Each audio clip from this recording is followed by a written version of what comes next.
Dios para poder decir, este es el significado, esta es la verdad. ¿Recuerdan? Lo que queremos en la interpretación es extraer o incluir verdad. Es extraer, ¿no?, la verdad que ya ha sido establecida por Dios. Nuestro trabajo es meternos en la mente, tratar de ponernos en la piel del autor, cómo los varones que recibieron la revelación de Dios entendieron el mensaje, y cómo las primeras audiencias, bienvenida mi hermana, interpretaron, entendían el mensaje.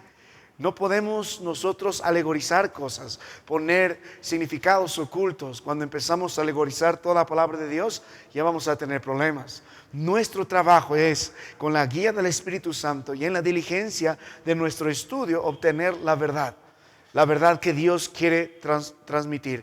Y en verdades nosotros nos cimentamos. Por eso Dios dice que la iglesia es, ahí está la gran placa que hemos puesto en nuestra columna, es columna y baluarte de la verdad. La verdad es una sola, la verdad es la palabra de Dios y la verdad es Cristo Jesús. Y nuestro trabajo es eso, es obtener la verdad, es entender la verdad, es poner por práctica la verdad, predicando la verdad, viviendo la verdad. Nuestro trabajo es eso. Así que en ese menester estamos dividiendo, si tuviera una pizarra, pondríamos los 4 procesos en los que estamos nosotros metiéndonos para interpretar la palabra de Dios, aplicando los principios bíblicos. El primer proceso es el proceso de la observación. Obviamente, antes de eso, oramos, leemos la palabra de Dios, buscamos la guía del Espíritu, seleccionamos la porción de las Escrituras que queremos estudiar, y ojalá tengan en mente una porción de las Escrituras que están estudiando, un pasaje compuesto por 5, 6 versículos, mínimo 4 versículos, que está dentro de su estudio, porque hoy vamos a necesitar bastante de esto. Entonces, les ruego su atención. Primero necesitamos prepararnos en el Señor, orar, leer la palabra de Dios, buscar ciertas herramientas que nos puedan ayudar. En segundo lugar, estamos entrando, vamos a ponerlo así, en el proceso de la observación. ¿Recuerdan? Tenemos la observación, luego vamos a tenemos el contexto, luego vamos a tener la observación el día de hoy, luego vamos a ver la interpretación y luego la aplicación. Son estos 4 procesos que tenemos que recorrer para poder gozar de la verdad de la palabra de Dios. Y hemos empezado con el contexto. Hemos aprendido a analizar el contexto, a meditar el contexto. Y ustedes recuerdan las últimas clases, y esto voy a dejar de tarea. Pueden tener el espacio de 2 semanas para desarrollar nuestra tarea, porque en el tema de la observación hemos llegado a desarrollar algunos aspectos, ¿no es cierto? Dentro de esto, ¿qué debemos analizar en primer lugar dentro del tema de la observación? El contexto, dentro de la observación, dentro del contexto. Primero es el contexto. ¿Qué es el contexto?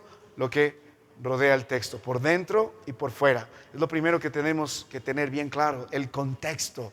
Y tenemos primero un contexto histórico, ¿no es cierto? En el contexto histórico, avanza nomás mi amado hermano, ve hasta el punto 1, contexto histórico.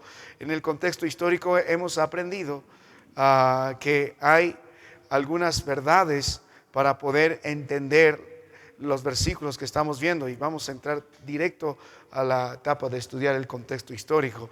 Ahí hemos aprendido quién escribió el libro, a quién se escribe el libro, cuándo se escribió el libro, cuándo ocurren las circunstancias que el libro relata, dónde se encuentra el autor, dónde se encuentra la audiencia, qué motivó el autor a que escribiese el libro, qué rodea el escrito del libro en cuanto a lo político, económico, religioso, judicial, arquitectural, agricultural, doméstico, geográfico, militar, el contexto social. Es lo que necesitamos primero, analizar el contexto, lo que rodea al texto por fuera. Ese es el contexto histórico. ¿Quién escribió el libro? ¿Hacia quiénes escribieron? ¿En qué circunstancias? ¿Cuáles son las circunstancias dentro del libro? ¿Cuáles son estos aspectos que hemos visto, religiosos, económicos, sociales, culturales, que están rodeando los eventos? Entonces, eso es muy importante. De primera etapa, estamos nosotros aprendiendo a analizar el contexto. Primero, lo que rodea al libro. Luego, en segundo lugar, ¿qué analizamos? Lo que está dentro del libro. ¿Cómo se llama ese contexto? Literario. Y tenemos 3, ¿no es cierto? Tenemos un contexto canónico primero, vamos de lo general a lo específico, de lo más amplio a lo más específico. Empezamos con lo general, el contexto histórico.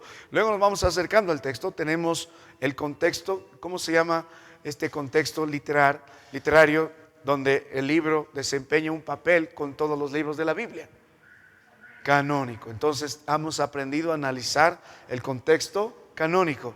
Dentro de esto hemos visto que la verdad no va a cambiar. Debemos entender que las verdades del Antiguo y el Nuevo Testamento van a ser las mismas, porque Dios es inmutable. Cuando leemos la palabra de Dios debemos mirar anteriormente estas verdades y vemos posteriormente que estas mismas verdades se van a repetir, porque la manera que vino la palabra de Dios ha sido progresiva. La verdad más bien ha sido más esclarecida, ha ido creciendo, se ha ido dando luz. Entonces debemos entender esto. Cuando volvemos a la palabra de Dios, debemos entender que estas verdades han sido expuestas con anterioridad, serán mejor expuestas después, más adelante, y debemos entender que el autor que está escribiendo esta porción da por sentado que nosotros ya entendemos todo esto, ya hemos meditado todo esto. Vamos a suponer que estamos leyendo el libro de Deuteronomio para poder gozarnos mejor el libro de Deuteronomio y entender las verdades del libro de Deuteronomio. ¿Qué otros libros debería haber meditado con anterioridad? Génesis, Éxodo, Levítico, sobre todo Levítico, porque Deuteronomio es la repetición de la ley. Números y Deuteronomio. Entonces los autores ya han dado por sentado que yo ya he leído todo eso para entender el rol del libro con el resto de la palabra de Dios. Así que es importante meditar en la dirección, en la intertextualidad de lo que hemos hablado, el plan redentor del Señor a lo largo de la Biblia, las verdades que se repiten, las verdades que se desarrollan, y todo esto, hermano mío, debe estar claro en nuestras vidas, porque los autores dan por sentado que ya sabemos esto.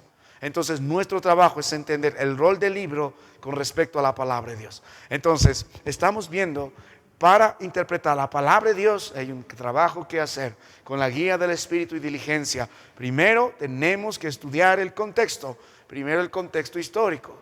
¿Quién escribió? ¿A quiénes escribió? ¿Qué circunstancias? ¿Cuáles son los aspectos económicos, políticos, todo lo que rodea a la cultura, a las circunstancias? Luego vamos entrando. Ahora estudiamos el contexto literario. Dentro de esto, el contexto canónico, el papel de la palabra de Dios o el del libro que estoy estudiando con el resto de la Biblia. Para eso miramos las verdades anteriores, las verdades posteriores, la dirección que lleva el mensaje redentor a lo largo de la Biblia, cómo juega mi libro con eso, la intertextualidad que hemos hablado, las mismas verdades desarrolladas.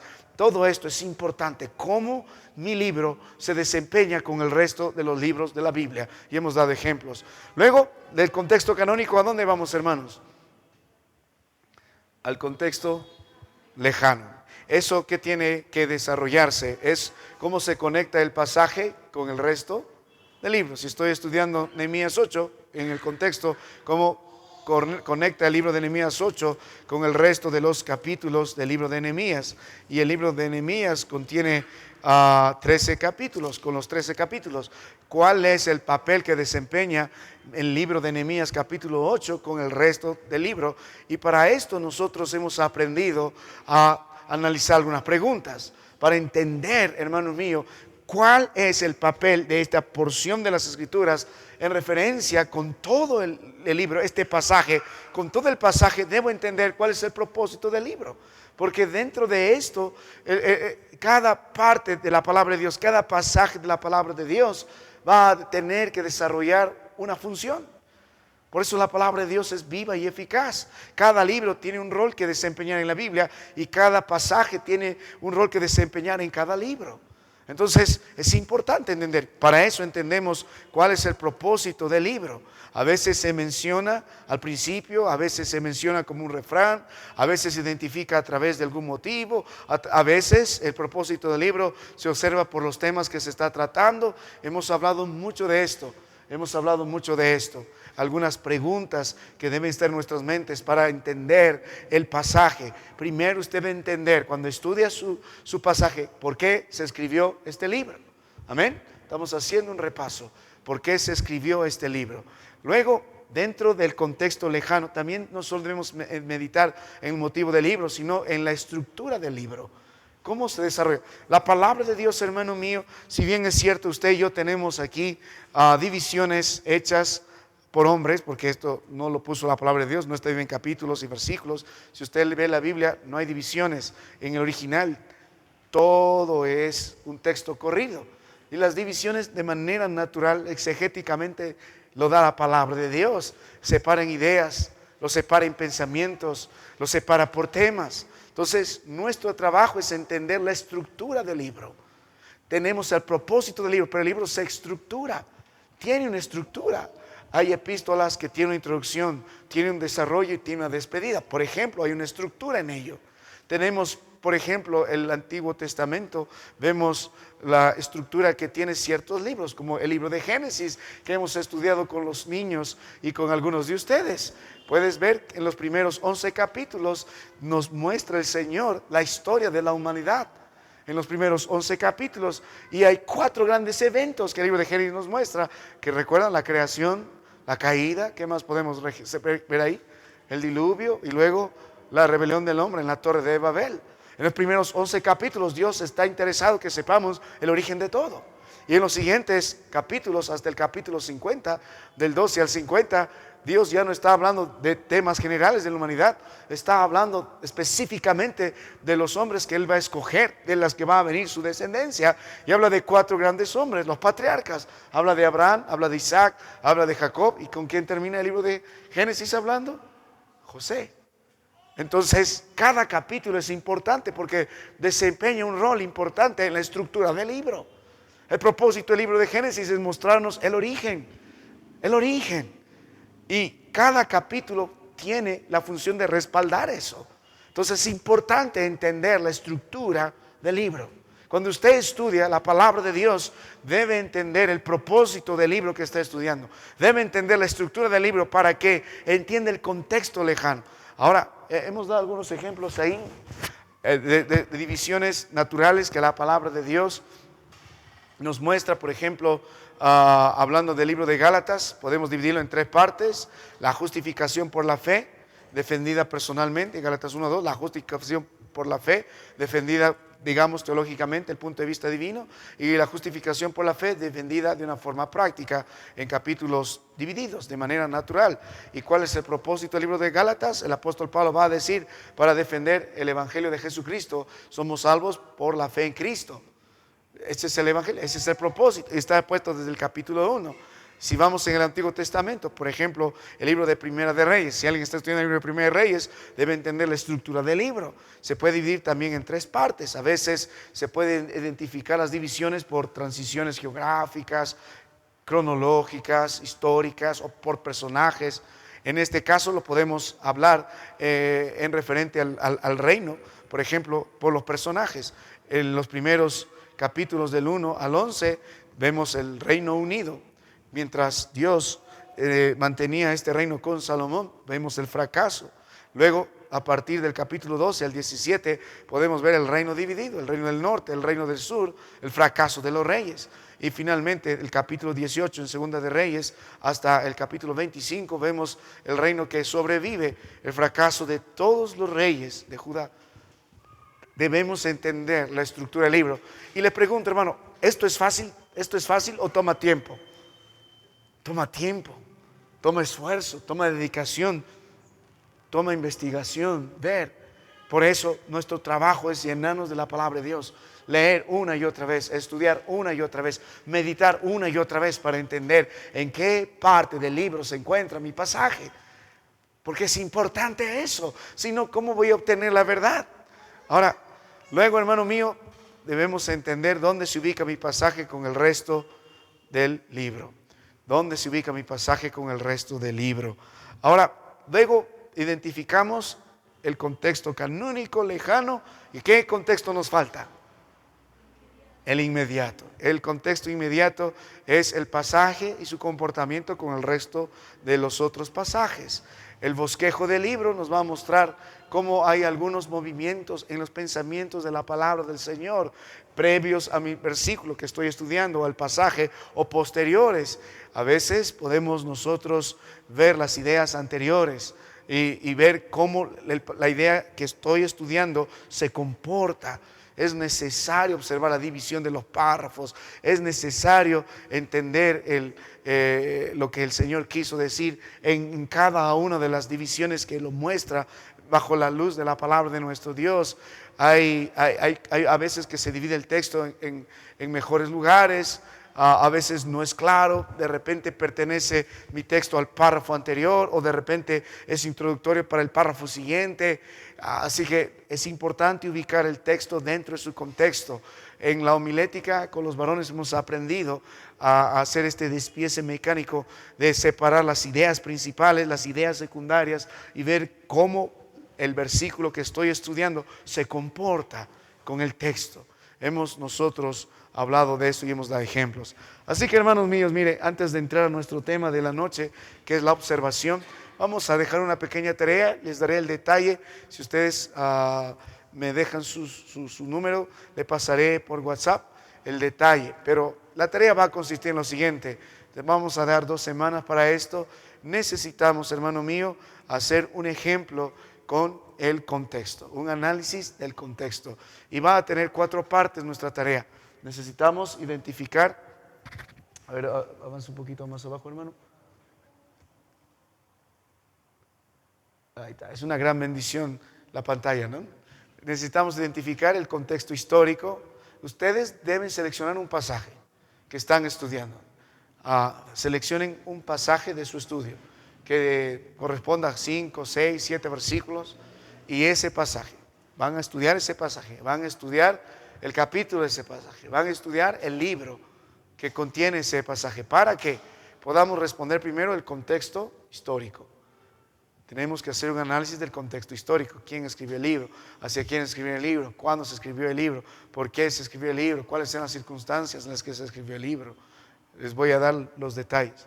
Luego necesitamos analizar el contexto literario. Primero, con el contexto canónico. Tenemos que analizar el contexto canónico. ¿Qué verdades está contemplando el libro en función a las verdades anteriores? ¿Hacia dónde está apuntando el libro? ¿O cuál es el papel que desarrolla mi libro con la palabra de Dios? No necesitamos muchos detalles ni tampoco muchas palabras. Lo que queremos es llegar al punto nomás. Luego necesitamos estudiar, bienvenidos mis hermanos, el contexto lejano. Amén. ¿Cuál es el propósito del libro? ¿Cuál es la estructura del libro? ¿Y cuál es el comportamiento de mi texto en referencia a todo esto? Eso es el contexto lejano. Luego, el último es el contexto inmediato. Amén. ¿Cuál es el comportamiento de mi texto en función del pasaje en el que estoy? Las ideas anteriores, las ideas posteriores. Les voy a dar un ejemplo y sobre eso pueden ustedes trabajar. Ya me dejan nada más su número de celular. Haremos un grupo de la clase hermenéutica y les voy a pasar todo esto que estamos estudiando. Si quieren más material, voy a dejar el detalle, lo que estoy estudiando, y luego ustedes tendrán que desarrollar. Entonces van a tener este material, van a tener el material detallado y encima van a tener un ejemplo para que puedan desarrollar. 2 semanas creo que es suficiente para poder hacer la tarea. ¿Ya? Ténganlo. Si tienen alguna pregunta, háganmelo saber. Entonces, hermanos, resumiendo todo, nuestra clase de la hermenéutica consiste en dar sentido a la palabra de Dios de forma que podamos entender. Amén. Para eso estudiamos los principios bíblicos, para obtener el significado de la palabra de Dios, de las verdades, el sentido. No mi sentido, no su sentido, no una interpretación, sino lo que Dios mostró a los autores originales, lo que Dios mostró a las audiencias primarias, la verdad. Nuestro trabajo es eso. Entonces, para eso estamos resumiendo todo esto en 4 grandes procesos, aplicando estos 5 principios bíblicos de interpretación. Primero estamos hablando de la observación. Ahí estamos aplicando el tema histórico, el tema cultural. Entonces, en la observación tenemos, antes de entrar a la observación, en el contexto. Primero es el contexto, luego es la observación, luego tenemos la interpretación y luego tenemos la aplicación. Son 4 etapas. Entonces, en el contexto, primero tenemos que analizar el contexto histórico, lo que rodea al texto. Luego debemos analizar el contexto literario, lo que está dentro del texto. El contexto canónico, el contexto lejano y el contexto inmediato. Amén. Como se dan cuenta, vamos de más a menos. Porque si yo voy y si interpreto una porción de la Escritura sin primero analizar el contexto, voy a tener muchas probabilidades de dar una mala interpretación. Si hace un tiempo atrás me encontré con un grupo de señoras que estaban predicando sobre la diosa madre y tratando de alguna forma de convencer que existe un Dios que es mujer, y nos llevaron al libro de Gálatas, justamente al libro de Gálatas, donde está hablando la palabra de Dios de la ciudad celestial que vendrá después, de la Jerusalén celestial. El libro de Gálatas, ya hemos visto, tiene el propósito de defender el evangelio de Jesucristo y cómo ellos atacan justo este evangelio, sacando fuera de contexto. Ya ves, hay una esposa celestial, hay una mujer celestial, pero está fuera del contexto. Entonces, cuando meditamos en eso, hermano mío, lo que el apóstol Pablo no está haciendo referencia, un día seremos herederos de eso, bajo la promesa de Isaac, no de la simiente de Agar, que es Ismael, por la carne, sino por el espíritu. Entonces, vamos a tener muchas religiones, muchas malas enseñanzas, y le aseguro, hermano, muchos de nosotros también malinterpretamos muchos de los versículos y lo tomamos como si fuera verdad, para justificarnos. Hay hermanos que no llegan a la iglesia porque 2 o 3 reunidos en mi nombre, yo estoy en medio de ellos. Entonces, hoy no tengo ganas de ir a la iglesia, quiero ir al campo de paseo, hagamos un culto familiar y lo reemplazamos por la iglesia. Porque 2 o 3 reunidos en mi nombre, ahí está el Señor. Es falso, ¿no es cierto? En el contexto hemos visto, el Señor no está hablando solamente de una congregación, está hablando de juicio, en el sentido de que a la iglesia se está poniendo de acuerdo en disciplinar a tal hermano y el Señor es testigo de ello. Es importante entender el contexto. Está el libro de Mateo eso. Muy bien, entonces vamos al segundo proceso. Amén. Primero hemos analizado el contexto. Vamos a volver a repetir el contexto. Lo que rodea el texto externamente, histórico. Lo que rodea el texto internamente, literario, canónico, lejano e inmediato. Es bastante trabajo, es bastante trabajo. Ahora vamos con el segundo proceso esta noche, la observación. Quiero que usted preste atención, porque si creía que antes era trabajoso, permíteme decirle que esto es más trabajoso todavía, la observación. Porque, ¿de qué trata esto? ¿Qué principios bíblicos vamos a aplicar en esta etapa, la observación? ¿Sabe, hermano mío? Como hemos dicho, nuestro trabajo no es poner significados que no están en el texto, verdades que no están en el texto. Eso se llama aiseges, hemos dicho. Nuestro trabajo es extraer las verdades que están ya en el texto. Entonces, una de las reglas más importantes en nuestra hermenéutica es que no debemos interpretar el texto hasta que primero hayamos observado el texto. En los principios bíblicos nosotros hemos hablado bastante, no solo del tema gramatical, hemos hablado del tema histórico, del tema literal, hemos hablado bastante también del tema que hemos desarrollado en síntesis, donde la Biblia no se contradice, tiene dirección, tiene también el desarrollo de las mismas verdades, le hemos llamado intertextualidad. ¿Y por qué hemos hablado de todo esto? Porque nuestro trabajo es observar el texto, es observar la gramática, es observar los párrafos, es observar el sentido de las oraciones. Por eso le llamamos literal, porque nuestro trabajo es observar. Nuestro trabajo, y ninguno puede interpretar el texto sin primero que haya observado, haya tenido el esfuerzo de meditar en detalle en el texto. ¿Sabe, hermano? Uno de los problemas que usted y yo tenemos se llama flojera. Nos gusta leer porciones de las Escrituras, amén, lo repetimos en casa y lo enseñamos, está muy bien. Pero si usted es un varón de hogar y si usted es una madre, usted tiene que pasar tiempo meditando en el texto, leyendo una y otra vez, observándolo una y otra vez. ¿Sabe, hermano, por qué no tenemos poderosos predicadores de la palabra de Dios? No es tanto que Dios no está implementando, Dios nos da todas las herramientas, sino es la flojera. Yo doy gracias a Dios por los varones que a veces llegan por nuestra iglesia y predican la palabra de Dios. Uno de ellos, hermano Paul Schwenke. ¿Qué hace diferente, hermano Paul Schwenke? Su observación detallada del texto. Uno de mis predicadores favoritos es mi hermano Octavio Rojas. ¿Por qué me encanta su predicación? Porque él toma el tiempo de observar, analizar a detalle el texto, las frases, las oraciones, las palabras, los detalles, las intenciones. Él pasa tiempo en eso. Yo creo que es una buena práctica leer constantemente la palabra de Dios, pero es una buena práctica detenerse también y meditar en la porción de las Escrituras, de modo que podamos entender, como hemos leído el libro de Nehemías capítulo 8, de modo que podamos observar verdades que ya están dadas por el texto. ¿Sabe, hermano? Yo le prometo, si usted presta atención a la observación, a este proceso, va a mejorar bastante, no solo en su predicación, sino también en su entendimiento de la palabra de Dios. Pero toma tiempo, toma esfuerzo. Este proceso de observación se puede comparar a un trabajo de contabilidad. Los que aquí tenemos una contadora. Hermana, si tú ves una hoja de cálculo que presenta los presupuestos, los ingresos, los egresos,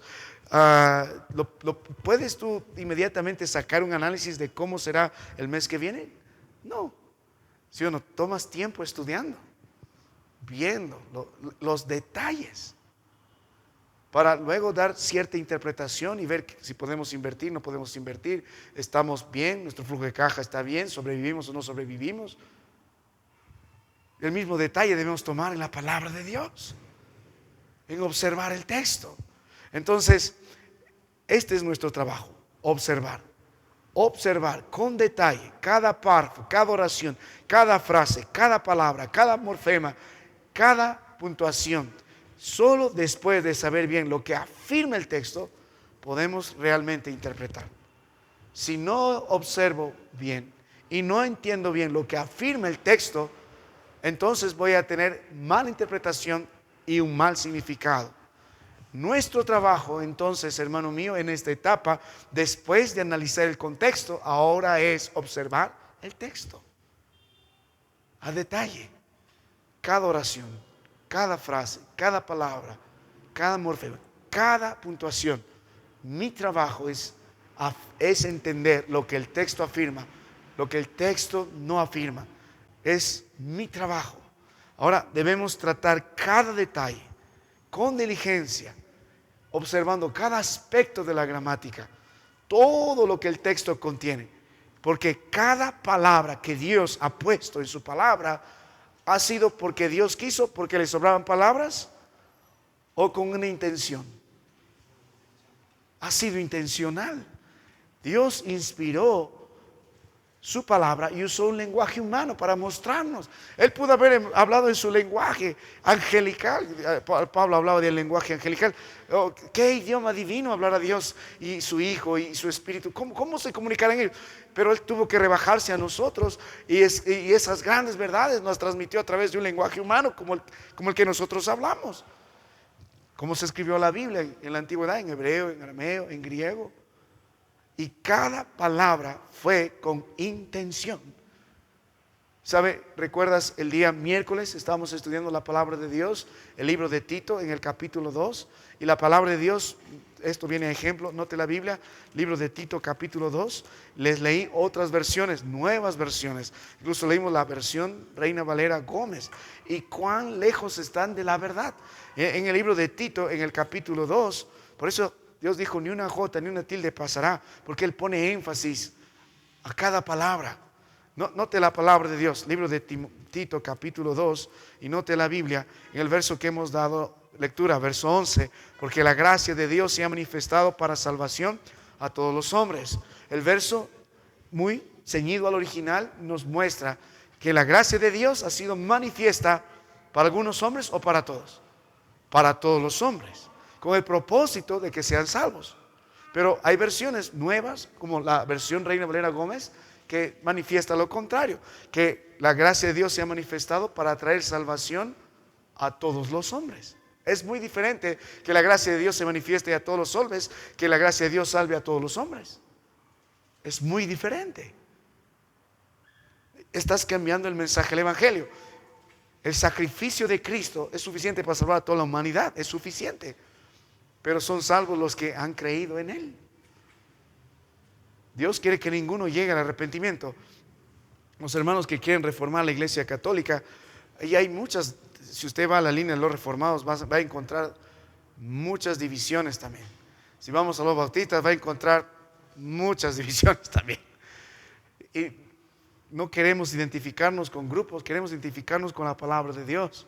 Y me encanta el nombre bautista. Al menos nos identificamos por hombres que queremos estudiar la Biblia. ¿Habrá muchos bautistas que ven al infierno? También lo creo. Hay muchas iglesias bautistas que están lejos de la palabra de Dios. También hay muchas. Pero el punto de esto es, nosotros cuando predicamos la palabra de Dios tenemos que predicar las dos verdades de nuestro Dios. Predicamos su amor, su gracia, su misericordia, pero también predicamos su ira. Predicamos su enojo, predicamos lo que aborrece. Cuando encontramos en la palabra de Dios estas verdades y viven conjuntas estos atributos y perfecciones del Señor en Él, qué difícil de entender. ¿Cuándo es su ira? ¿Cuándo es su misericordia? Cuando chocan estas verdades, ¿quién gana? Pero nuestro trabajo es predicar esto y creer esto, porque son verdades que están ahí, juntas. Igual, la predestinación con la culpabilidad del hombre van de la mano. ¿Creemos que Dios predestinó? Sí, algunos para salvación, pero no creemos que predestinó a algunos para condenación. Algunos hermanos agregan eso también. Entonces ya no tendría sentido el mensaje de Cristo. Pero predicamos tanto la predestinación como la culpabilidad del hombre y la responsabilidad del hombre por que no creyó en el Señor ya ha sido condenado. Tenemos que predicar estas dos verdades y ambas tienen razón. En nuestro mundo hay calvinistas, los que creen solo en esto, y tenemos los arminianos que son todo lo contrario. Nos puede identificar calvinistas. Juan Calvin tenía mucha razón en muchas áreas. Jacobo arminiano no estaría muy de acuerdo con él. La decisión está en el hombre. Somos salvos por gracia, pero la gracia trabaja en la voluntad del hombre al mismo tiempo. ¿Y por qué Dios condena al hombre? Porque no ha creído y porque le ha rechazado. Sigue siendo culpable. Dios no es malo. Él quiere que todos lleguen al arrepentimiento. Y en su soberanía está, Él sabe quiénes son los suyos, pero invita a todos a la salvación. No por eso yo voy a dejar de predicar la palabra de Dios. Conozco una familia, ciertos padres que ya dejaron de predicar la Biblia a sus hijos, porque ¿qué voy a hacer, pastor? Si Dios no lo ha salvado, ¿qué voy a hacer yo? Pero ¿cómo sabes tú eso? Tú tienes la responsabilidad de enseñar y orar por tu familia para que sea salvo el mensaje, tú y tu casa.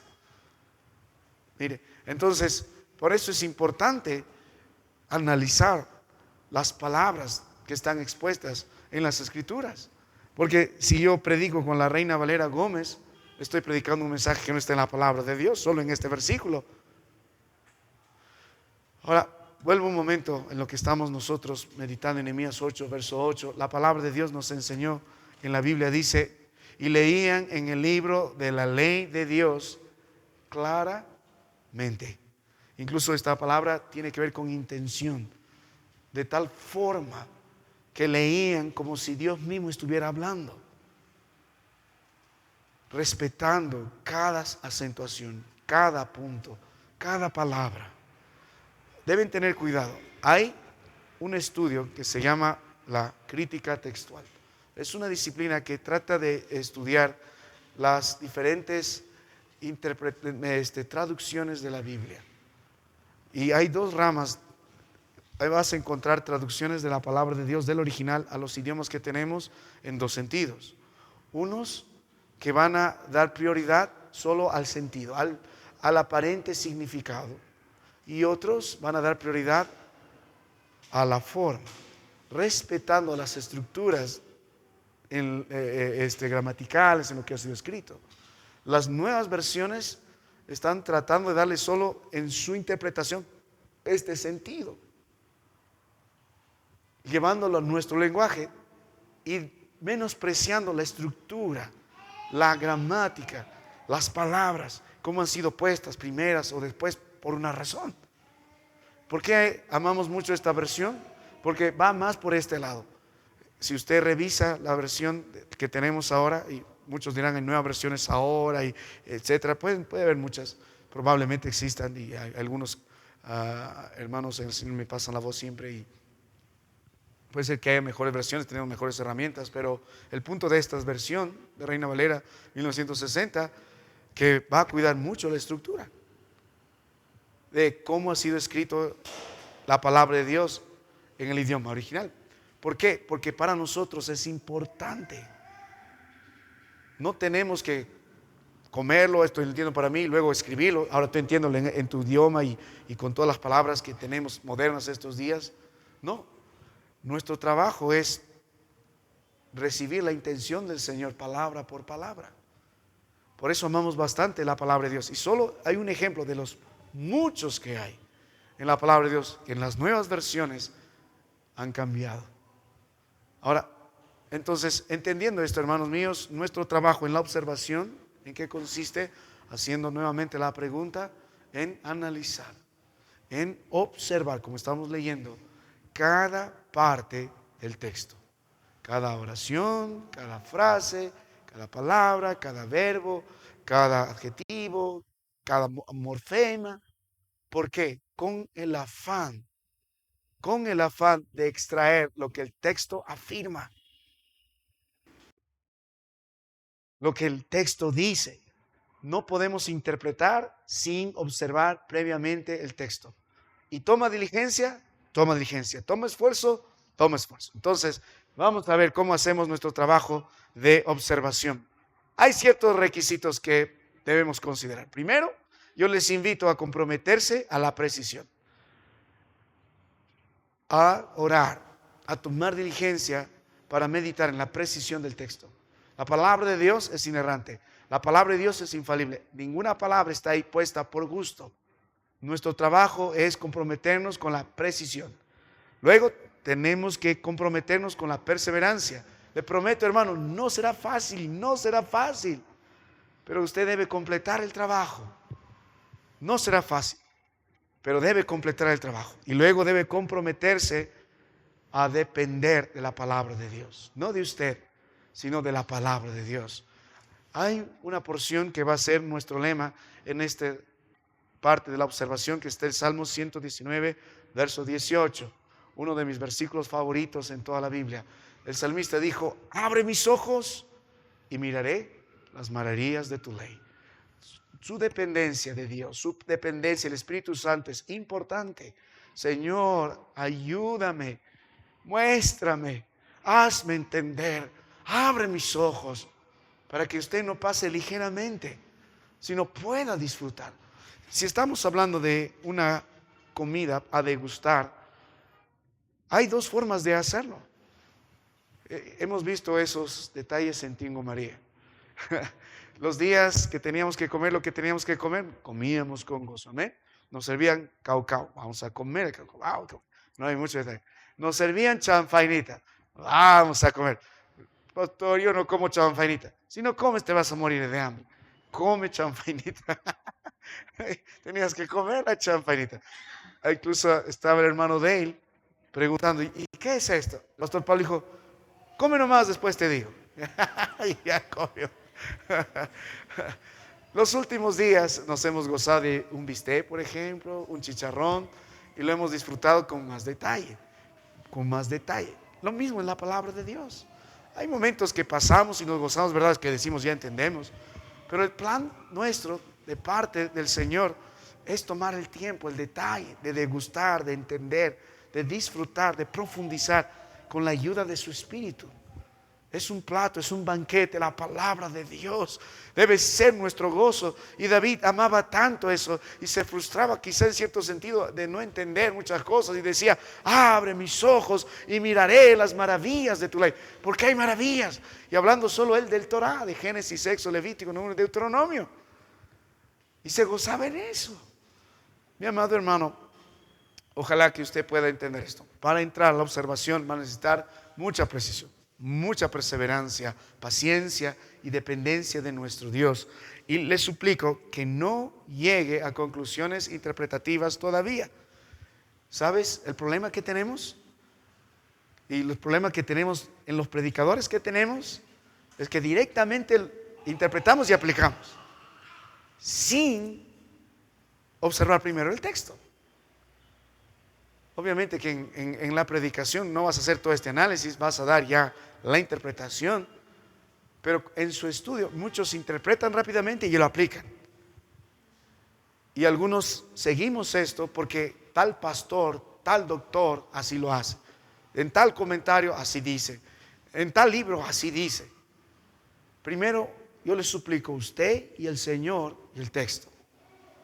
Entre nosotros había un hermano que le amamos mucho y estamos orando por su salud, se llama Douglas Miller. ¿Recuerdan el pastor? Él llegó al punto de decir en su vida, ¿sabe mi momento favorito? Solamente yo y la palabra de Dios. Un tiempo a solas. Señor, háblame. Señor, háblame. Siempre debe partir por eso. No llegue todavía a interpretaciones, mucho menos aplicaciones, sin primero observar. Ahora, ¿cuándo usted diferenciará qué es una observación de una interpretación? Cuando de pronto llegue a un punto en el que parece ser controversial. ¿Será, no será? ¿Esto será lo que quiera decir el texto o no quiera decir el texto? Ahí vamos a buscar el otro proceso para interpretar. Mientras tanto, ya hay verdades en la palabra de Dios expuestas. Por ejemplo, estamos estudiando el libro de Tito y ahí volvemos siempre porque es lo que conocen todos. Libro de Tito, capítulo 2, verso 11. Si están conmigo, ¿cuál es la verdad que sugiere el texto? Que nos da el texto, que no tenemos que estar golpeando la cabeza para ver qué querrá decir. En Tito 2:11.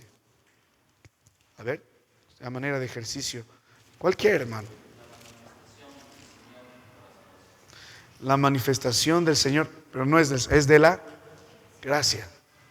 Entonces el texto es una verdad intemporal que sugiere. El texto está diciéndonos, no estamos inventando, que la manifestación de la gracia de Dios, como dice el verso, a ver, creo que el libro que más se predica este año es Tito, y siempre se me pierde, se pegan las hojas. Ya han pasado muchas veces. Ya está.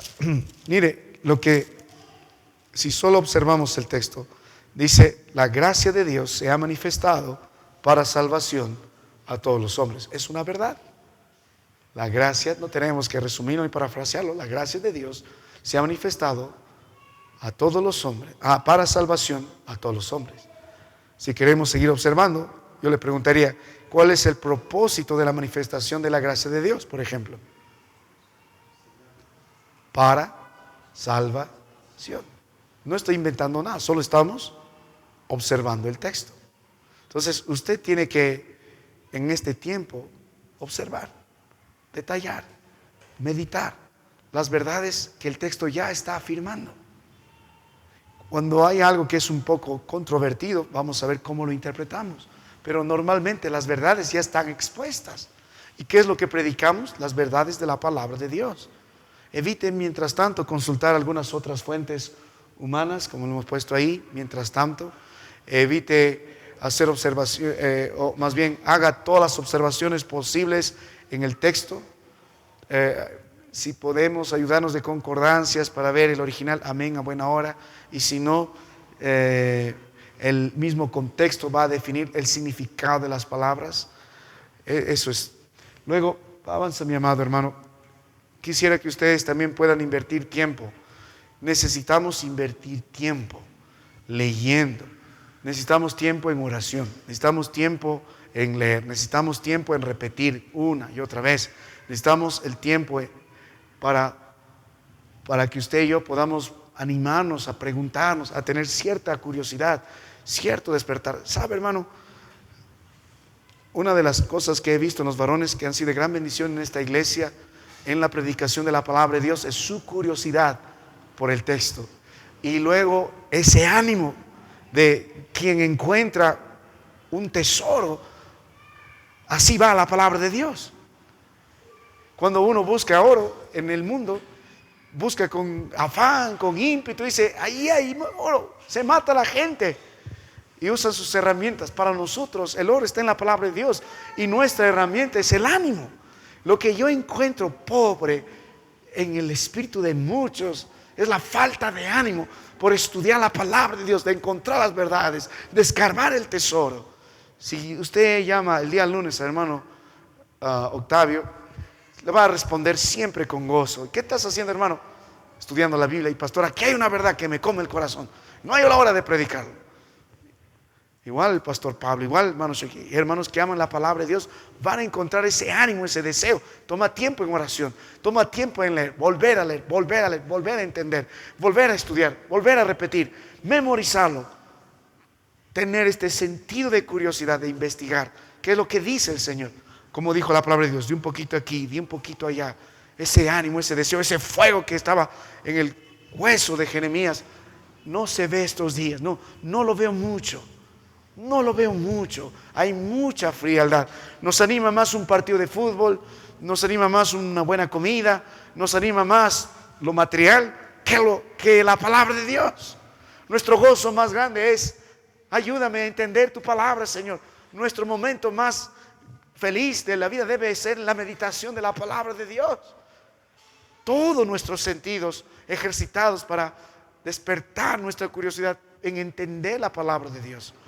Y luego tenemos otra etapa en la observación. Necesitamos hacer algunas preguntas al texto para sacar las verdades que están expuestas en el texto, que no tengo que inventarlas, que no hay significado oculto, sino que naturalmente están ahí. Observando las palabras, las frases, las intenciones, los signos de puntuación, si es necesario revisar las definiciones semánticas de las palabras, porque todo ha sido escrito con intención. Y vamos a hacer algunas preguntas al texto que les van a ayudar a entender su texto. Y lo vamos a hacer de manera práctica. Quisiera que 2 o 3 hermanos voluntariamente muestren qué pasaje están estudiando en la Biblia, y solo un versículo para aprender ahora. Y luego vamos a hacer las preguntas para ver cómo usted observa el texto.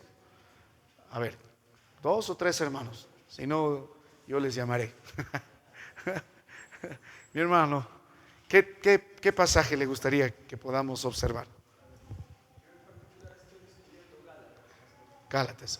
¿Un versículo en específico?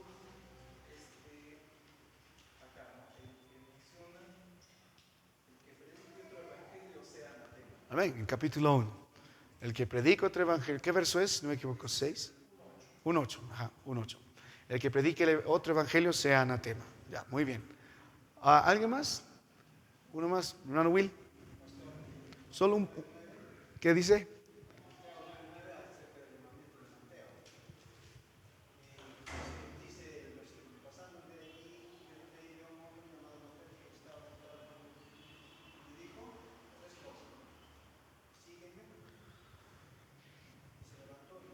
Ya, amén. Entonces, ahí tenemos. Vamos a usar estos dos por razón de tiempo. Estoy mirando la hora y dije, hoy ya se pasó.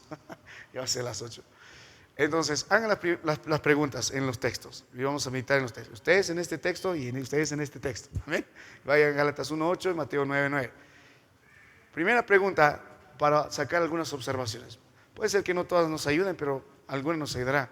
¿Quiénes son los personajes o grupos que el texto presenta? ¿Y cómo se describen en el texto que estamos estudiando? ¿Y qué afirma el texto acerca de ellos? Por ejemplo, hablando de Mateo 9, ¿qué personajes está describiendo el texto?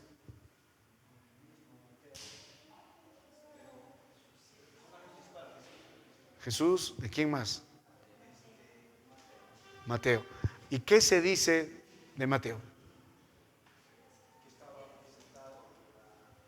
¿Ves?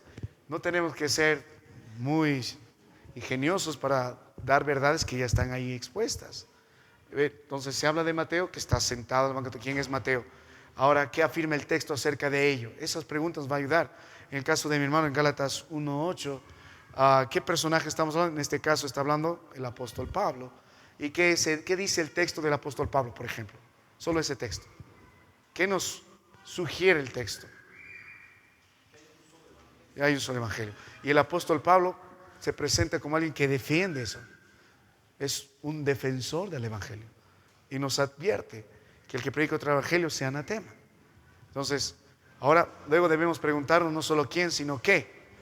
¿Qué es lo que ocurre en el texto? ¿Qué se enfatiza en el texto? ¿Qué alaba el texto? ¿Qué condena el texto? ¿Hay algo inusual en el texto? ¿Hay algo común en el texto? ¿Qué se afirma en el texto? ¿Qué niega el texto? ¿Qué quería el autor que la audiencia original creyera esto? ¿A qué invitó el autor para que respondiera a la audiencia original? El qué también es importante, no solo el quién y quiénes hablan los personajes y lo que escriben, sino el qué también, las ocurrencias, las descripciones, el énfasis. Por ejemplo, en Gálatas 1:8, ¿cuál será el énfasis de ese versículo? El que predica otro evangelio sea anatema. Si usted se da cuenta, tienes un sujeto y tienes un predicado. Tienes un sujeto del que se habla y tienes algo que se dice de eso. ¿Qué será el sujeto? El que predica otro evangelio. ¿Y qué se dice de eso? Que sea anatema. ¿Dónde estará el énfasis? Dios quiere que podamos ver quién es el que predica otro evangelio. Porque las consecuencias son graves. Delante de Dios es maldito. Entonces, ¿qué describe? ¿Qué se enfatiza? ¿Qué es lo que alaba? ¿Qué es lo que está condenando? En ese caso, él está condenando al que predica otro evangelio. Y en el contexto nos va a decir, no es que haya otro evangelio. Y no es que han recontra pervertido el evangelio. Solo han agregado algo al evangelio. La salvación por obras. Ya se convirtió en un evangelio perverso. Y ya somos anatemas. ¿Ve? En el caso suyo, ¿qué está ocurriendo? ¿Dónde está el énfasis? Ahora, luego debemos meditar también en el dónde. ¿Qué lugares se identifica? ¿Dónde se encuentran los personajes? ¿Dónde viven? ¿A dónde van? ¿Dónde está el autor? ¿Dónde se encuentra la audiencia? ¿Cómo se describen estos lugares? También debemos meditar el cuándo. ¿Cuándo ocurrieron los eventos del texto, si es que hay? ¿Cuándo se describió el texto? ¿Cómo se relacionan estos eventos con otros eventos antes y después? Luego la gran pregunta que ayuda, ¿por qué? ¿Por qué pasa lo que pasó? ¿Por qué se dice lo que se dice? Esta pregunta a mí me ha ayudado mucho. Siempre el por qué. Buscando la intención para llegar a una interpretación es necesario preguntarse ¿por qué? ¿Por qué? ¿Cuál es el motivo del texto? ¿Por qué está este personaje? ¿Por qué está en este lugar? ¿Por qué se dice que sea anatema, por ejemplo? ¿Por qué habla de otro evangelio? ¿Cuál es ese otro evangelio? ¿Por qué? Y luego el cómo. ¿Cuál fue el medio por el cual se llevó a cabo todo esto? ¿Cómo pasó esto? ¿Cómo llegó a esto? ¿Quién es el responsable de esto? Y luego tenemos que compilar todas estas respuestas y finalmente vamos a poder tener nuestras observaciones. Hermanos, yo les voy a mostrar un ejemplo. Esta es la última parte de compilación de las respuestas. ¿Puedes ir a la hojita que te mostré? Ajá, el PDF. Estas son mis observaciones del libro de Tito, solo del capítulo 3, del verso 4 al verso 11. A ver, ¿puedes proyectarlo, mi hermano? La próxima semana vamos a continuar ahora analizando el texto. Dentro de las observaciones todavía estamos. Primero estamos aprendiendo a hacer preguntas. Estas preguntas nos van a ayudar a tener respuestas. Luego, en función de estas respuestas, tenemos que analizar. Lo vamos a ver. Avanza desde abajo. Avanza, ya.